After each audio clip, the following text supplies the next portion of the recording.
আমার ভাইয়েরা, আল্লাহ রাব্বুল আলামিন জানা দেন, হ্যাঁ নবী, আপনার মান এবং শান আমি আল্লাহ তাআলা উঁচু করে তুলে ধরব। যেখানেই আমার রুবুবিয়াতের কথা, যেখানেই আমি মহান আল্লাহ তাআলার কথা, সেইখানেই আপনার নাম এবং শান আর মান সেখানে জড়িয়ে থাকবে। সুবহানাল্লাহ। আমার ভাইয়েরা, আজান বলেন, আজানের মধ্যে আল্লাহ আছে, আল্লাহর শান এবং মানের সঙ্গে আল্লাহ রাব্বুল আলামিন মুহাম্মাদের নামটা দিয়েছেন। জোরে বলেন ঠিক কিনা? আল্লাহু আকবার বলার সাথে সাথে পরবর্তী শাহাদাতাইনের পরে আশহাদু আন্না মুহাম্মাদুর রাসূলুল্লাহ বলেছেন। তাহলে বোঝা গেল, ও বন্ধু, আল্লাহ তাআলার শুধু ওয়াহদানিয়াতের, আল্লাহ তাআলার একাত্মবাদের যদি তোমরা বিশ্বাস করো, নবী মুহাম্মদকে যদি শাহাদত না করো, সাক্ষী না দাও, কশিনকালেও তোমরা মুমিন হতে পারবে না, ঈমানদার হতে পারবে না।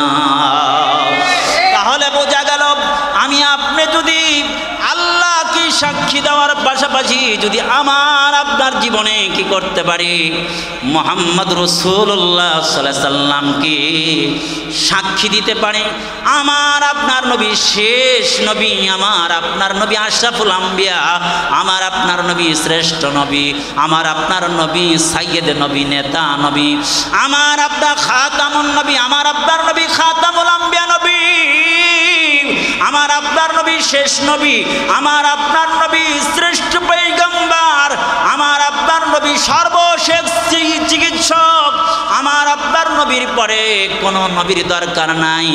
এই জন্যই তো আমার আপনার নবীর পরে গোলাম মির্জা গোলাম আহমদ কাদিয়ানী নবী দাবি করেছে। সেও কাফের, তার অনুসারী যারা আছে তারাও কাফের। মির্জা গোলাম আহমদ কাদিয়ানীকে যারা কাফের মনে করবে না, তারাও কাফের। চিল্লা বলেন ঠিক কিনা? আমার ভাইয়েরা, একটু লক্ষ্য করে কথাগুলো শোনার চেষ্টা করব। সেই জায়গায় আল্লাহর নাম, ওই জায়গায় আমার নবীর নাম। তাশাহুদে যান, আমার নবীর নাম আছে কি নাই? আমার নবীর নাম আছে। আরে এরকম আজানে যাবেন, আমার নবীর নাম আছে। আরে ইথারে যাবেন, আমার নবীর নাম আছে। পাথারে যাবেন, আমার নবীর নাম আছে। আসমানে যাবেন, নবীর নাম আছে। যেই জায়গায় যাইবেন, নবীর নাম আছে। আমার ভাইয়েরা, সর্বপ্রথম যারা কি করেছিল, আমার ভাইয়েরা, চাঁদে যারা প্রথম গিয়েছিল,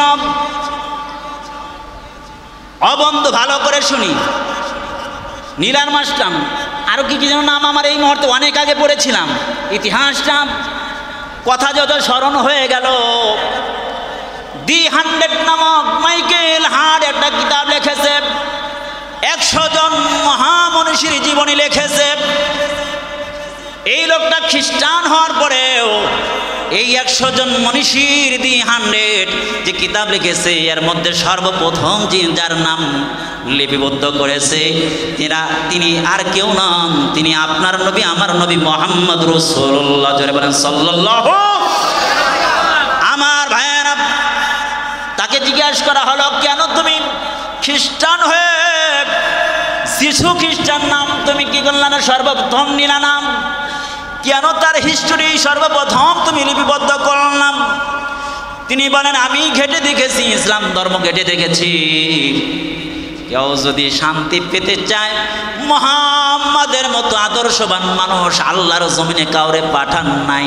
কেউ যদি মহামানব হতে চায়, আদর্শবান মানুষ হতে চায়, তাহলে মুহাম্মাদের জীবন চরিত্র ফলো করাছে মহান মানুষ হতে পারবে না, আদর্শবান মানুষ হতে পারবে না।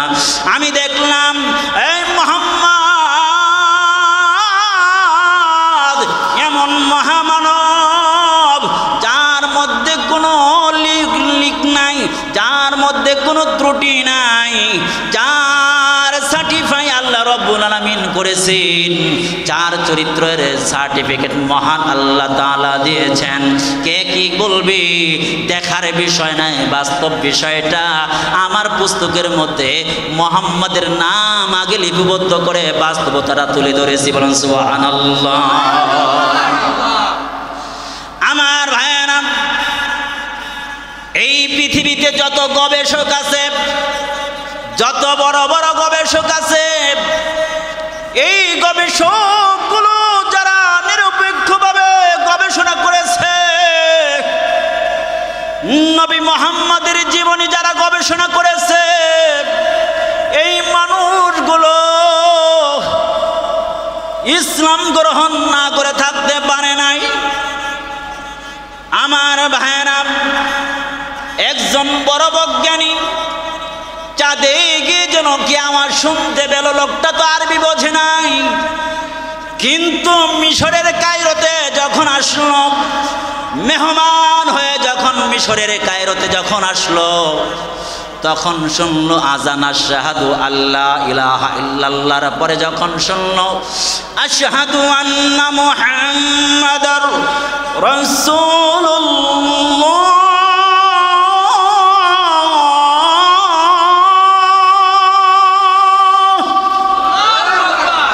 এই আওয়াজটা যখন শুনেছে, লোকটা বলতেছে কানে তো ওই আওয়াজ বাড়ি খায় যেটা চাঁদে শুনেছিলাম। সুবহানাল্লাহ বলেন না। লোকটা তার যেই কনফারেন্সে মেহমান হয়েছে, তার আপন লোকগুলোকে ডেকে ডেকে বলে, ভাইরা, এমন একটা আওয়াজ শুনতে পেলাম তোমাদের এলাকায় এসে মেহমান হইয়া, চিফ গেস্ট হইয়া আজকে এমন একটা আওয়াজ শুনলাম রে, যে আওয়াজটা আমি চাঁদে গিয়ে শুনেছিলাম। বলে কি শুনলাম? বলে বলতে তো পারি না, তোমাদের মসজিদগুলো থেকে কিছুক্ষণ আগেই যে আওয়াজগুলো মাইক থেকে আসলো, ওই আওয়াজগুলোই তো শুনেছিলাম। লোকেরা ডেকে বলে, ওটা তো আর কোনো আওয়াজ না, জানো না, ওটা হলো আল্লাহ পাকের দেওয়া মানুষকে ডাকার জন্য, দাওয়াত দেওয়ার জন্য কিছু শব্দমালা, কিছু বাক্য, সেটা হলো আযান। আল্লাহু আকবার।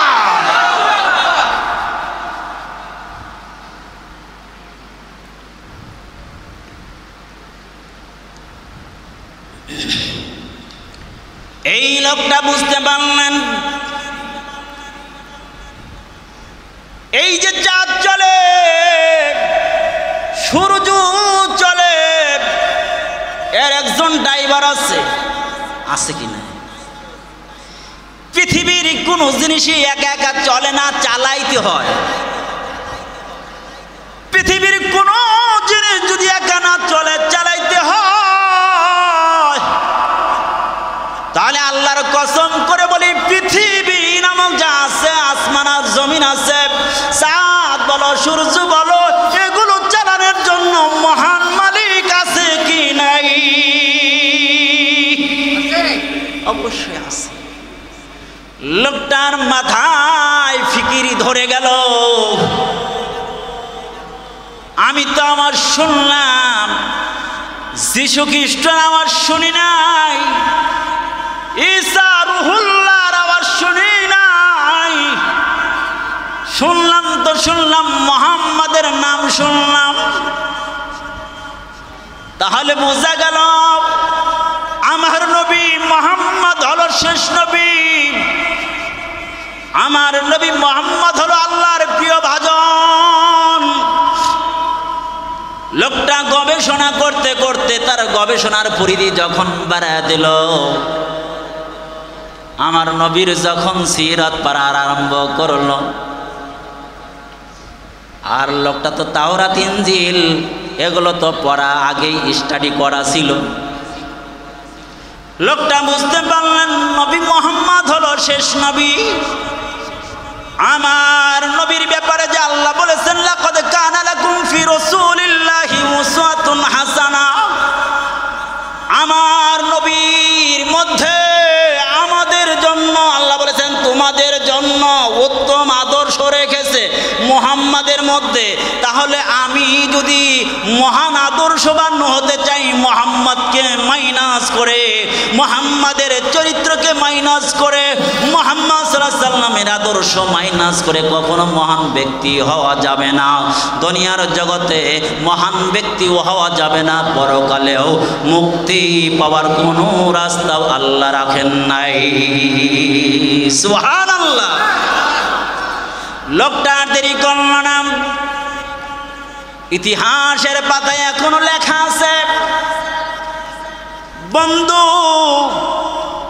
লোকটা তখন মিশরের জামে মসজিদে গিয়ে খতিব সাহেবের কাছে গিয়ে বললেন, কালেমা পড়ে দেন, আর দেরি করতে চাই না, আমাকে কালেমা পড়ে দেন। আশহাদু আল্লা ইলাহা ইল্লাল্লাহু ওয়া আশহাদু আন্না মুহাম্মাদান আবদুহু ওয়া রাসূলুহু। আমি সাক্ষ্য দিচ্ছি আল্লাহ ছাড়া কোনো মাবুদ নাই। কথা বলেন, আমার সাথে বলেন, আল্লাহ ছাড়া কোনো উপাস্য নাই। তাহলে উপাসনা করবা তো কার করবা? কথা বলেন, কার করব? এই জায়গায় কোনো কম্প্রোমাইজ নাই, কোনো ছাড় নাই। যদি একটু ছেড়ে দাও তাহলে ঈমান নষ্ট হয়ে যাবে। আমার পিসাব আছে পিসাবের জায়গায়, আমার শায়েখ আছে শায়েখের জায়গায়, আমার পীর সাহেব আছে শায়েখ আছে ওস্তাদ আছে, খতিব সাহেব আছে খতিব সাহেব জায়গায়। কিন্তু খতিব সাহেব বলেন পীর সাহেব বলেন আর যেই বলেন না কেন, তাকে আল্লাহর কোনো গুণের সাথে একত্রিত করা যাবে?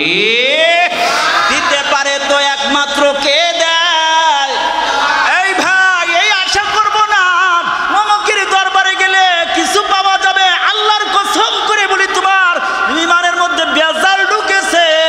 দিতে পারে তো দেয় কে? এই বিশ্বাস রাখতে হবে, দিতে পারে আল্লাহ দেয়। আল্লাহ ছাড়া কেউ দেওয়ার ক্ষমতা নাই। দিলে ক্ষমতা দিলে আল্লাহ দেয়, ক্ষমতা থেকে সরাইলে আল্লাহ সরায়।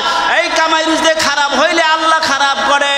এই মুসিবত আসলে আল্লাহ মুসিবত দেয়, অসুখ দিলে আল্লাহ দেয়, সুস্থ করলে কে করে?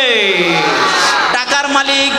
আলিকা ফাদলুল্লাহি ইউতিহি মাইয়াশা।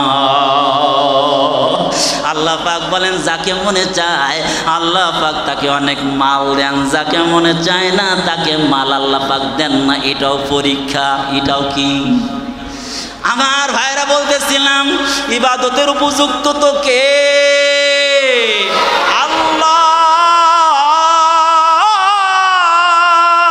আল্লাহ। সাথে সাথে পরের অংশে ওয়া আশহাদু আন্না মুহাম্মাদান আবদুহু ওয়া রাসূলুহু। আল্লাহু আকবার। কত সুন্দর কথা। আরো সাক্ষ্য দিচ্ছি। তাহলে বোঝা গেল এক সাক্ষ্যতে কাজ হবে না, আরো সাক্ষ্য দিচ্ছি। কি সাক্ষ্য? আশহাদু আন্না মুহাম্মাদান আবদুহু।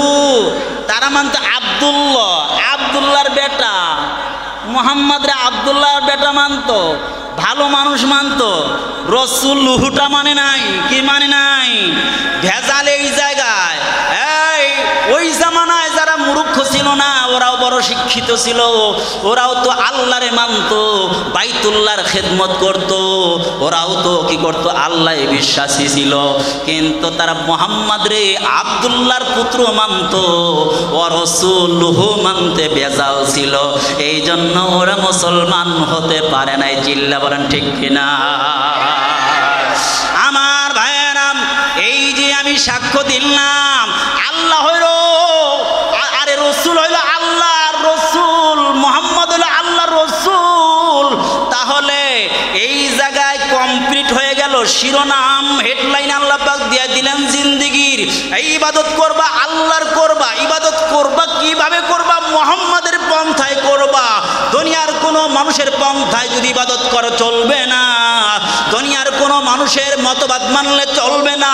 মতবাদ তো মানবা আল্লাহর, থিওরি মানবা, পদ্ধতি মানবা মুহাম্মাদুর রাসূলুল্লাহ সাল্লাল্লাহু আলাইহি ওয়াসাল্লাম। তাহলে আমাদের কোনো রাগ করার কোনো কারণ নাই। আহারে কুরআন যা বলে, হাদিস যা বলে, সুন্নাহ যা বলে তাই আমাদের মানতে হবে। চিল্লা বলেন ঠিক কিনা? তাহলে আমাদের জীবনে রসুলের সুন্নাহ, রসুলের আদর্শ, এই মিষ্টি খাওয়া যেরকম সুন্নাত, আল্লাহর দিন কায়েম করার জন্য, আল্লাহর জমিনে আল্লাহর খিলাফত প্রতিষ্ঠা করার জন্য এই চেষ্টা করা এমন সুন্নাত। চিল্লা বলেন ঠিক কিনা? আমার ভাইরা, আল্লাহর জমিনে আমরা সুন্নাত মানতে চাই, শুধু মিষ্টিগুলো মানতে চাই। যেখানে রক্ত দেওয়ার প্রয়োজন হবে ওই জায়গায় হুজুররা আছে, আমরা নাই। আছে না নাই? আমার ভাইয়েরা, আল্লাহ রসুলের জীবন আদর্শ হলো কমপ্লিট, আনকমপ্লিট না। আল্লাহ রসুল এমন একজন মহান আদর্শের প্রতীক ছিলেন। ও বন্ধু, একটু খেয়াল করে শুনি, মোহাম্মদ এমন মহামানব ছিল। আমার ভাইরা, চেহারা দেখে কেউ দামি হতে পারে না, চেহারায় কোনো দাম নাই। আমার ভাইরা, টাকার কোনো দাম নাই, পদের কোনো দাম নাই। এই আবুল আহাবের পদ কি কম ছিল? আবুল আহাবের শক্তি কি কম ছিল? এই নেতৃত্ব কি কম ছিল? টাকা কি কম ছিল? এই ওই জামানায় মন স্বর্ণ আবুল আহাবের ঘরে ছিল। ইতিহাসে পাওয়া যায়, তাব্বাত ইয়াদা আবিল আহাবি ওয়া তাব্বার, তাফসীরের মধ্যে পাওয়া যায়। আমার ভাইরা, মুক্কার চারজন ধনীর মধ্যে আল্লাহ রসুলের একজন চাচা আবুল আহাব একজন ধনী ছিল। আমার ভাইরা, কিন্তু দামি হতে পেরেছে না, না না। অথচ এই যে ইথিওপিয়ার একজন গোলাম ছিল বিলাল, এত দামি হয়ে গেছে, হাতগুলো নখগুলো থবে এরকম মোটা মোটা ফাটা ফাটা, পায়ের নখগুলো মোটা মোটা ফাটা ফাটা, নাকটা বড় চ্যাপটা, ঠোঁটটা বড় মোটা কালো, দেখতে ভালো দেখা যায় না বন্ধু। না না না, চেহারা সুন্দর না, কিন্তু তার দিলটা বড় এত সাদা, এত সুন্দর। বিলাল আজান দেয়, আজানের মধ্যে একটা অক্ষর তুতলার কারণে সুন্দরভাবে উচ্চারণ হয় না। সাহাবা কিরাম ডেকে বলে, ইয়া রাসূলুল্লাহ, মসজিদে নববী আগে ছিল খেজুর পাতার, এখন হয়েছে উন্নত হয়ে গেছে। এই জন্য একজন মুয়াজ্জিন তো একটু সুন্দর দেখে নেওয়া দরকার, আওয়াজটা যার সুন্দর হয়। আল্লাহ রসুল বললেন, ঠিক আছে, এমন একটা মুয়াজ্জিন তোমরা দেখে নাও। আল্লাহ রসুল তাদেরকে একটু শিক্ষা দেওয়ার জন্য যে মানুষের চেহারার আর কণ্ঠের কোনো লাভ নাই, আসল দাম হইল তো অন্তরের, অন্তর যার ভালা সে হইল ভালো। আমার ভাইয়েরা, ফজরে আজান হয়ে গেছে, এত সুন্দর আজান, মসজিদে নববীতে সব চাইতে সুরের আজান হয়েছে। আল্লাহ রসুল বসে আছেন, কখন একটু ফর্সা হবে নামাজে ফজরের দ্বারা যাবেন, কিন্তু অন্ধকার ছাড়ে না। রসুল বসা আছে, অন্ধকার ছাড়ে না। দীর্ঘ টাইম বসে থাকার পরে জিবরাইল এসে কি বলে, ইয়া রাসূলুল্লাহ, আজকে কি মসজিদে নববীতে আজান হয় নাই? আল্লাহ রসুল ডেকে বলে, জিবরাইল, আজকে তো সব চাইতে সুন্দর কণ্ঠের আজান হয়েছে রে জিবরাইল, তুমি বলো কি? জিবরাইল ডেকে বলে, জানেন না, আজকে অনেক সুন্দর কণ্ঠের আজান হয়েছে, কিন্তু আরশে আজিমে আজানের আওয়াজ পৌঁছায় নাই।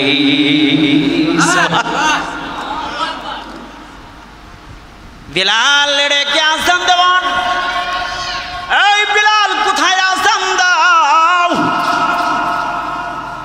ইয়া রাসূলুল্লাহ, জানেন না বিলাল আজান দিলে তার যাবে চেহারাটা বড় কালা, অন্তরটা বড় ভালা।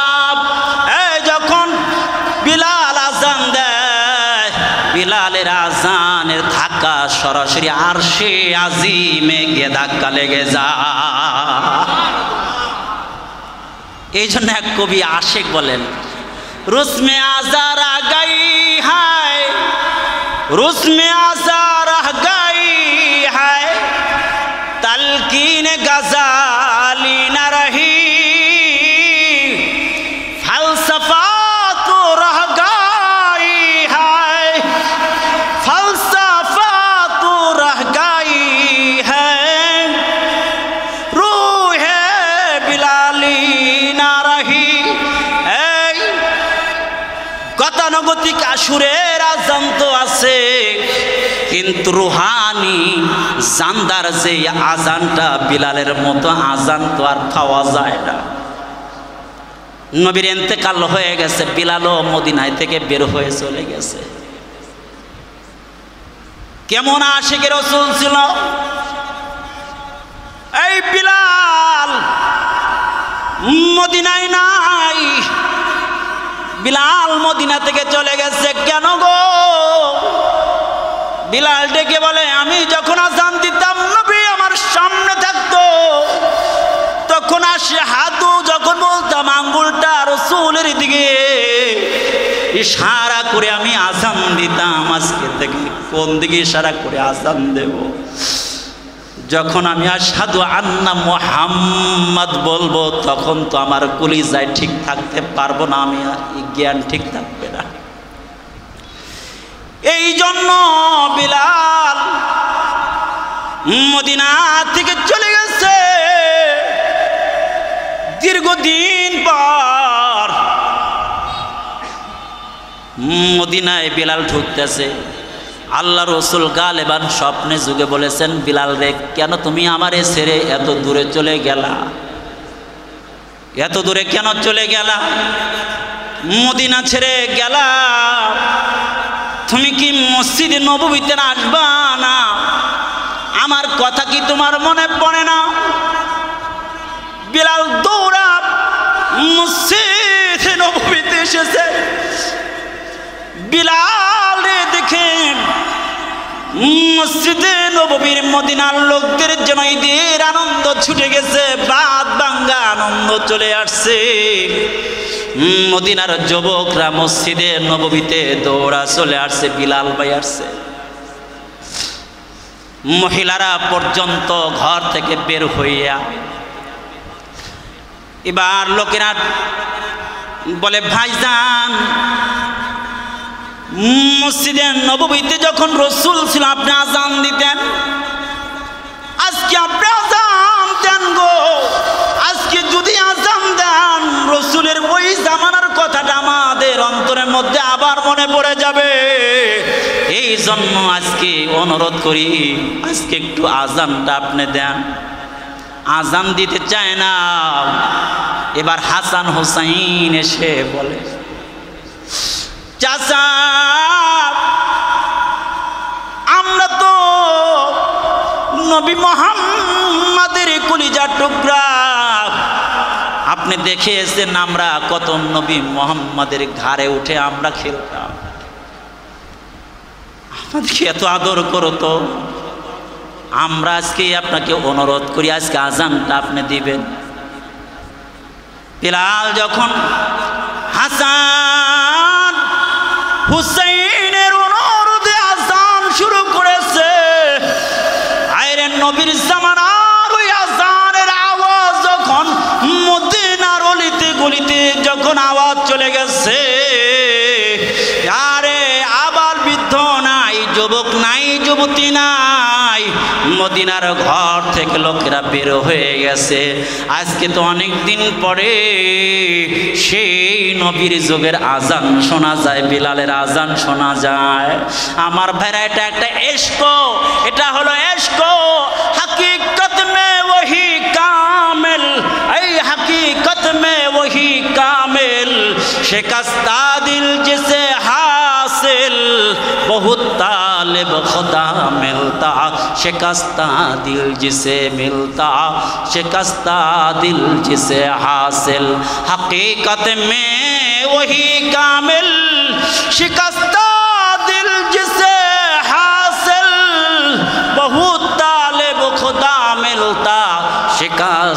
দিল জিসে মিলতা। আমি তো রসুলের আশিক, এই কথা বলতে আর কষ্ট লাগে না, দেরি লাগে না, আমরা বলতে পারি। কিন্তু আসলে রসুলের মহব্বত আর ভালোবাসা ভগ্ন হৃদয় অন্তরের মধ্যে তৈরি করাটা এটা অনেক কষ্টের ব্যাপার।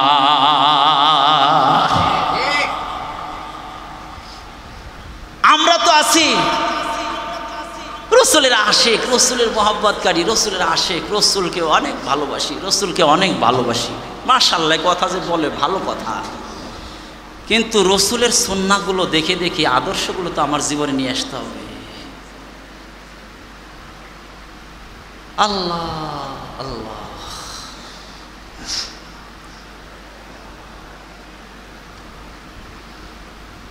আল্লাহ আল্লাহ। আপনার কষ্ট হইতেছে? ঘুমাই গেছেন কেন নাকি? জুমার নামাজে ঘুম ধরে, কারণ জুমার নামাজের মধ্যে কিন্তু কেউ গুনাহ করতে পারতেছে না। গুনাহ করতে পারে? গুনাহ যত বেশি করবে ঘুম তত কম হবে, এটা জেনে রেখেন। নেক্সট যত বেশি করবেন ঘুম তত বেশি ধরবে। ঘুম ধরে না তাহলে সুবহানাল্লাহ সুবহানাল্লাহ বলতে থাকেন। তাসবিহ একটা হাতে নিয়ে শুয়ে শুয়ে সুবহানাল্লাহ আলহামদুলিল্লাহ আল্লাহু আকবার বলেন, দেখেন 100 বার যাইতে পারবেন কিনা, ঘুম ধরে যাবে। আল্লাহ আল্লাহ আল্লাহ। সবাই একটু বলেন আল্লাহু আকবার। তোমার আওয়াজ কিন্তু ডাউন হয়ে গেছে। আল্লাহু আকবার। এত মগা মার্কা আওয়াজ দিলে চলবো? আর একটু জোরে বলেন না আল্লাহু আকবার। আর একটু জোরে বলেন আল্লাহু আকবার। এই প্রত্যেকটা আল্লাহু আকবার বলার সাথে সাথে আমলনামায় সওয়াব লেখা হয়। আল্লাহর মধ্যে 5টা হরফ আছে, আকবারের মধ্যে কয়টা আছে? 4টা আছে।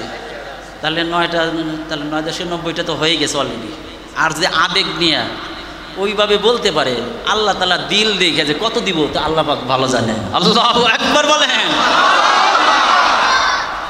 আল্লাহ আল্লাহ আল্লাহ আল্লাহ।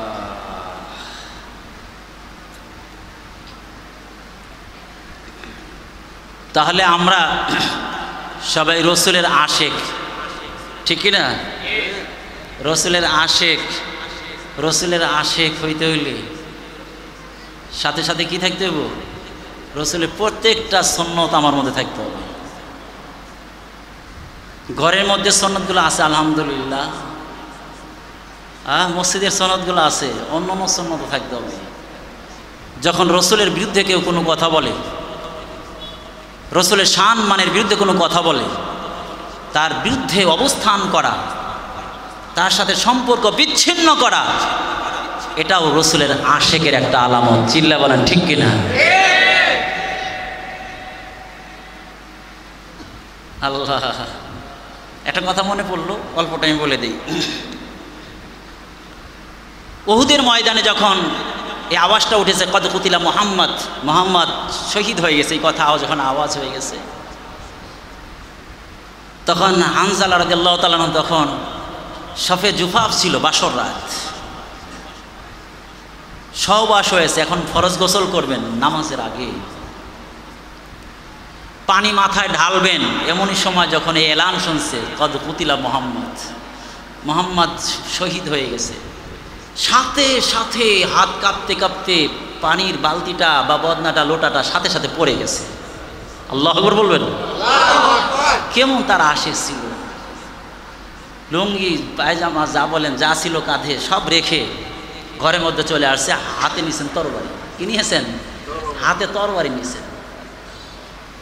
বিবিডি কি বলেন? প্রাণের স্বামী গোসল করার জন্য চলে গেলেন, গোসল না করে ঘরে চলে এসে নাঙ্গা তরবারি হাতে নিলেন। কারণটা কি? হানজালা ডেকে বলে, বিবি রে, যেই নবীর জন্য এত ভালোবাসা, এত আশিক হয়েছি, নবীর জীবন আদর্শ গ্রহণ করেছি, নবীর যে প্রিয় মানুষ আল্লাহর জমিনে এখন আমার কাছে নাই, তোমার চেয়েও বেশি ভালোবাসি আমার নবীকে। আমার জীবনের চেয়েও বেশি ভালোবাসি আমার নবীকে। শুনে রাখো, আমাকে নবী তো অনুমতি দিয়েছেন, কিন্তু তারপরেও নবী যদি শহীদ হয়ে যায় আর আল্লাহ তাআলা কিয়ামতের ময়দানে বলে, হে হানজালা, নবী শহীদ হয়ে গেল, তোমার প্রিয় মানুষটা শহীদ হয়ে গেল, আর তুমি ঘরের মধ্যে বসেছিলা, ওই দিন আল্লাহর দরবারে আমি কি জবাব দেব? এই জন্য নাঙ্গা দরবারে হাতে নেই। এবার বিবি ডেকে বলে, স্বামী, হে স্বামী, আল্লাহ রাসূল তো আপনারে অনুমতি দিয়েছেন। বলে, জানো না একজন আশিকের দাবি তো, আরে মাহবুব আর প্রিয় ব্যক্তিটা যখন কোনো সমস্যায় পড়ে যায় ওই জায়গায় তাকে সাড়া দেওয়া একজন আশিকের সর্বপ্রথম দায়িত্ব হয়ে যায়। চিল্লা বলেন ঠিক কিনা? আমার ভাইরাম, নাঙ্গা তরবারি নিম। এবার বিবি বলে, এই বিবি, একবার তোমারে দেখলাম, কিছু টাইম তোমার সঙ্গে আমি অবস্থান করলাম, বিবি আর দেখা না হতে পারে, আজকে যদি দেখা না হয় পরবর্তীতে তুমি চাই না রাখো কিয়ামতের ময়দানে জান্নাতে তোমার লগে আমার দেখা হয়ে যাবে। আমার ভাইরা দৌড়াও, উহুদের ময়দানে চলে গেছে। উহুদের ময়দানে যখন চলে গেছে, কোনো কথা নাই, ইমানি জজবা নিয়া, আরে ভালোবাসা নিয়া, ইশক আর মোহাব্বত আর ভালোবাসার তাবি নিয়ে যখন তুমুল বেগে জিহাদের ময়দানে নাঙ্গা তরবারি নিয়ে কাফের বেঈমানদের মোকাবেলার জন্য ময়দানে নেমে গেছে, আমার ভাইরা হাজার শত আমার ভাইরা লোকে আহত কইরা আর এরকম ভাবে হত্যা করে জাহান্নামে পাঠাইয়াম একবার যাই তিনি শহীদ হয়ে গেছে। ময়দানের মধ্যে এলান হয়ে গেল, আরে যুদ্ধ শেষ হয়ে গেছে। নবী বললেন, আরে একটি ভুলের কারণে অনেকগুলো সাহাবা শহীদ হয়ে গেল, একটি কাজ করো, কতগুলো সাহাবা শহীদ হয়ে গেছে, একটু তালি দাও, একটু সব লাশগুলো একত্রিত করো। লাশগুলো একত্রিত করা হলো, দেখে শহীদগুলোর লাশগুলো এক জায়গায় জমা করা হলো, আর আহত ব্যক্তিদের লাশগুলো এক জায়গায় জমা করা হলো। রাসূল আলাম দিয়ে দিলেন, যারা শহীদ হয়ে গেছে, রক্ত মাখা শরীর আর বদনে আর জামা কাপড়ে যে অবস্থায় আছে, এই অবস্থায় কি করো, গণকবর খনন করো, আরে যে হাফেজে কোরআন হবে তার লাশটা আগে রাখো। আর গোসল দরকার নাই রে, গোসল দরকার নাই, কারণ হইল যারা আল্লাহর দ্বীন কায়েমের জন্য শহীদ হয়েছে, রক্ত দিয়েছে, কিয়ামতের ময়দানে এই রক্ত মাখা শরীরে, রক্ত মাখা বদনে কিয়ামতের ময়দানে আল্লাহ তাআলার দরবারে যখন উঠবে, কেন গো তোমার শরীরে রক্ত দেখা যায়? ওই সময় বলবে, আল্লাহ জানেন না আপনি তো অবশ্যই জানেন, আপনার দিন কায়েমের জন্য এরকম শহীদ হয়েছিলাম, আরে ওই অবস্থায় আমাকে কবর দেওয়া হয়েছে, ওই অবস্থায় উঠেছি। সুবহানাল্লাহ। এমন এই সময় যখন যুদ্ধ শেষ হয়ে গেছে, হানজালার স্ত্রী এসে গেছে, হানজালারে পাওয়া যায় না। এবার বললেন, ইয়া রাসূলুল্লাহ, ইয়া হাবিবাল্লাহ, আমার স্বামী হানজালা, তাকে আপনি অনুমতি দিয়েছিলেন যুদ্ধের ময়দানে যাওয়ার দরকার নাই, সবে জবাব পাশরাত্রি করার জন্য, নতুন বিবাহিত, কিন্তু আপনার এমন প্রেমী যখন শুনেছে ভুয়া একটা কথাও যখন এলান হয়ে গেছে, আপনি নাকি শহীদ হয়ে গেছেন, আপনার ওই আশেক থাকতে পারে না, দৌড়ে ছুটে আসে এরকম উহুদের ময়দানে চলে আসছে, তাকে তো আমি খুঁজে পাই না। এবার আল্লাহ রাসূল ডেকে বললেন, সাহাবারা, আহতদের মধ্যে এলান চালা দাও, এরকম হানজালা বলে ডাক দাও। আহতদের মধ্যে যখন এলান লাগায় দেওয়া হলো, এই হানজালা নামে কেউ আসেনি, কোনো আওয়াজ পাওয়া যায় না। এবার খুঁজতে খুঁজতে দেখে না হানজালার লাশ না। আল্লাহ রাসূলকে জানানো হলো, বিবি ডেকে বলে, ইয়া রাসূলুল্লাহ, ইয়া হাবিবাল্লাহ, আপনি জানেন না হানজালার লাশ যদি শহীদ হয়ে থাকে, হানজালার লাশ বিনা এরকম ভাবে গোসলে দাফন করা যাবে না, যদিও শহীদ হয়ে গেছে, কারণ হইল হানজালা ফরজ গোসল করে নাই, হানজালা তো ফরজ গোসল বাকি রেখে যুদ্ধের ময়দানে চলে আসছে। আল্লাহ রাসূল বেহুশ বেকার হয়ে গেলেন, কোথায় পাওয়া যায় হানজালার লাশ। এমনই সময় জিবরাইল এসে ডেকে বলে, ইয়া রাসূলুল্লাহ, আপনি জানেন না আসমানের দিকে তাকায় দেখেন, ওই যে মালাইকা দেখা যায়, ফেরেশতাদের মাধ্যমে জান্নাতের হাউজে কাউসারের মাধ্যমে আল্লাহ রাব্বুল আলামিন আপনার হানজালার লাশ গোসল করাইয়া উহুদের প্রান্তরে দেখেন আপনার হানজালার লাশ রেডি হয়ে আছে। আমার ভাইরা ওই সময় তালাশ করে দেখে, সাহাবায়ে কিরাম তালাশ করে দেখে হানজালার লাশের দাড়ি দিয়া এখনো বদন দিয়ে ইয়াকতুরুল মা, এখনো পানিগুলো টপকা টপকা টপকা উহুদের ময়দানে ঝরতেছে। সুবহানাল্লাহ। আমার ভাইরা কেন গো জীবন কেন দিয়েছিলেন? এই জন্য আল্লাহর জমিনে আল্লাহর দিন কায়েম করার জন্য। আমরা চাই আমাদের ব্যক্তিগত জীবনে যেরকম আল্লাহর দিন কায়েম করতে হবে, তেমনিভাবে সামাজিক জীবনে আল্লাহর দিন কায়েম করতে হবে। আমার ভাইরা রাষ্ট্রীয় জীবনেও যদি শান্তি পেতে চাও, আল্লাহর কসম করে বলি, দুনিয়ার কোনো মতবাদ দিয়ে, দুনিয়ার কোনো ইসম দিয়ে শান্তি পাওয়া যাবে না। শান্তি যদি পেতে চাও, নবী মুহাম্মাদের ওই সৈনিক জীবন আমার ভাইরা বাংলার জমিনে কায়েম করে দাও। এই জন্য আমরা তো শুধু রসুলের একটা সাইড মানতে চাই, সবই মানতে হবে। আমার জীবনটা পূর্ণাঙ্গ যদি কামাল আর পরিপূর্ণ ভালো করতে চাই, রসুলের সব সাইডগুলো আমার জীবনে আনতে হবে। আমার ভাইরা আজকে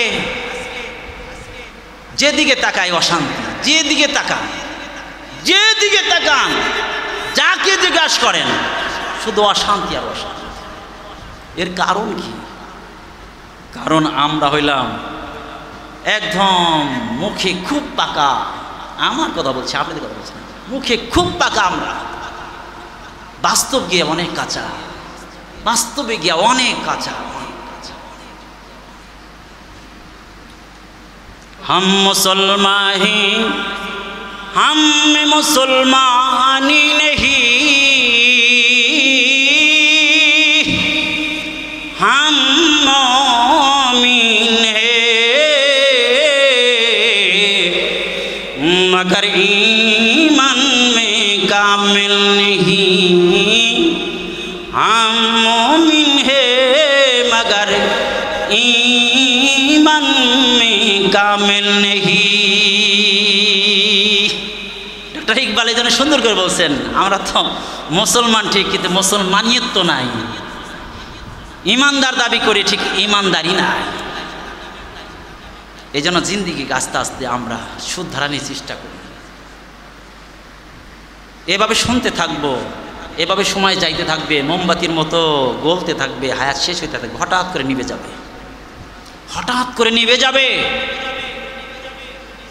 যেখানে আজরাইল ধরবে ওই জায়গায় ওই অবস্থা আমার ইন্তেকাল হবে। তাহলে আমার রেডি থাকা দরকার 24 ঘন্টা, যে আমার মত যেভাবেই হোক যেন ইমানদারি অবস্থায় হয়। আমার তো ওযু অবস্থায় থাকা দরকার, আমি মুসলমান হিসাবে আমার ওযু অবস্থায় থাকা দরকার, জিকিরে থাকা দরকার। আমার তো জবানে থাকবে জিকির, অন্তরে একটা ফিকির থাকবে যে আমার ঘরটাকে কীভাবে সুন্দর করি, আমার সমাজটাকে কীভাবে সুন্দর করি। দোস্ত কিছুই কাজে লাগবে না, কিছুই কাজে লাগবে না, চলে যাব, হাতের জিন্দগি শেষ হয়ে যাবে।